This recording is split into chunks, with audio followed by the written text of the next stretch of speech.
അങ്ങനെ ഓർത്തിരിക്കാൻ പറ്റിയതായിട്ടുള്ള നല്ല മുഹൂർത്തങ്ങളൊന്നും എനിക്ക് പേഴ്സണലി അതൊന്നും കണ്ടെത്താൻ പറ്റിയിട്ടുണ്ടായിരുന്നില്ല.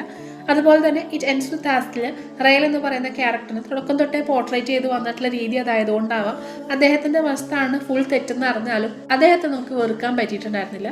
പക്ഷേ ഈ ഒരു പുസ്തകത്തിനകത്ത് റയൽ എന്ന് പറയുന്ന ക്യാരക്ടറിനെ ഫുള്ളി നെഗറ്റീവ് ആയിട്ടുള്ള ഒരു ഷെയ്ഡിലാണ് അവതരിപ്പിച്ചിട്ടുള്ളത്. ആദ്യത്തെ പുസ്തകത്തിലെ റയാലിൻ്റെ റിസംബ്ലൻസ് ഒന്നും നമുക്കിവിടെ കാണാൻ പറ്റുന്നില്ല.